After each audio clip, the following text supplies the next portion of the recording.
What's up, everybody? I'm Jerry Creighton, and today we're going to talk about one of my favorite lenses to use, and that is the Canon 50mm 1.8, also known as the Nifty 50.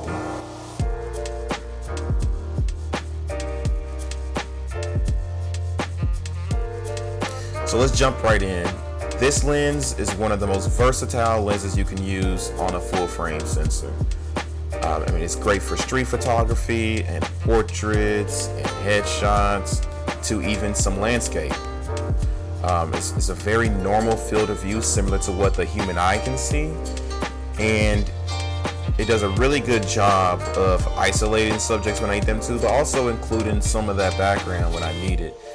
Maybe not as wide as a 35 or a 24 can give you, but definitely enough to kind of tell where the subject is in its surroundings, and to give you a little bit of a more broad view of the story.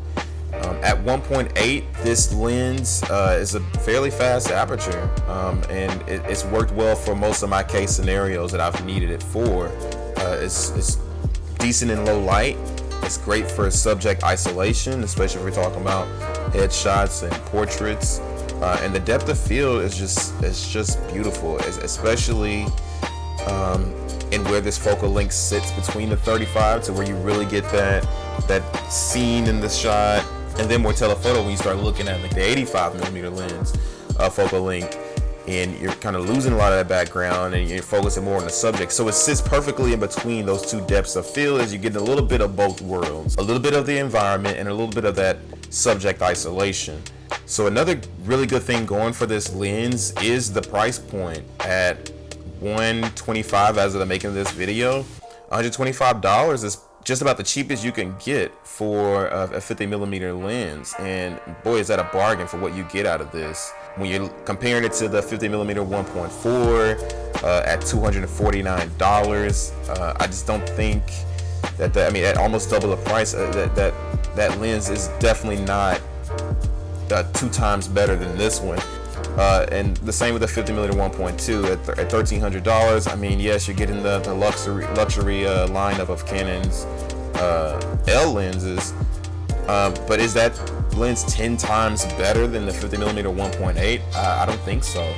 What comes with that price is the weather sealing and the more durable materials, but I have to say I've owned this lens for going on 4 years now, and it's still working perfectly fine. I can't say that it's given me any trouble as far as quality. It's been a very durable lens. I've had no issues with it.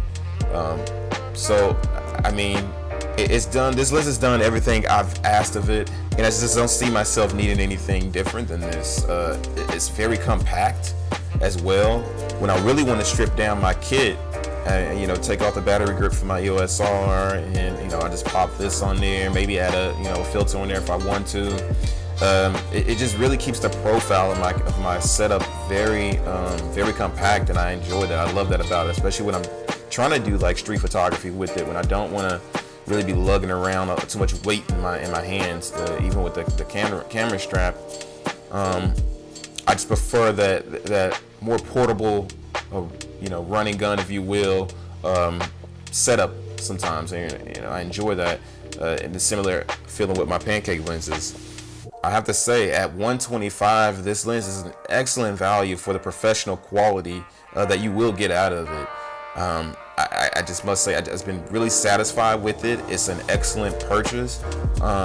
If you're on a full frame camera, this should definitely be in your kit. And the reason I keep saying full frame is because on a crop sensor camera, especially on Canon, I think the crop factor is 1.6. And at that point, I think you're getting around 80 millimeters for the field of view. And at that point, you're at a telephoto sort of field of view, and that you lose out on the versatility of this lens at that point. So in my opinion, unless you want to use it for portraits and for headshots and very tight looks, and you're on a crop sensor camera, then yeah, this would be great for that. But as far as like using the Nifty 50, this very dynamic lens, and that you can apply to multiple scenarios to really get that use of it, to really get that versatile use of it, you would need to have it on a full frame. in my opinion. So a few takeaways again to kind of round this out. You can get great professional quality results at such a low barrier of entry with this lens. Again, at that $125 price point, relative to how much other lenses can cost, other 50mm lenses could cost for the EF lineup. You're getting a really great value at that price, and you're opening up so many possibilities of what you can do, what you can experiment with this lens, because of its fast aperture, because of that versatility and its focal length on a full frame camera. Yeah, this lens is just really good for bringing your visions to life. I've shot this entire A roll right now on this 50mm, which is why I can't show you it in my hand right now.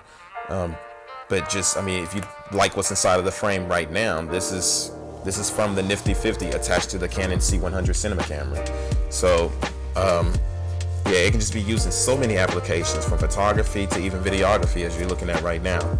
So if you got it in your budget and you're looking for that next lens to add to your kit, or even possibly your first lens to use on your full frame camera, beyond that kit lens, I think the 50mm, the Nifty 50, should be the next lens you're looking at.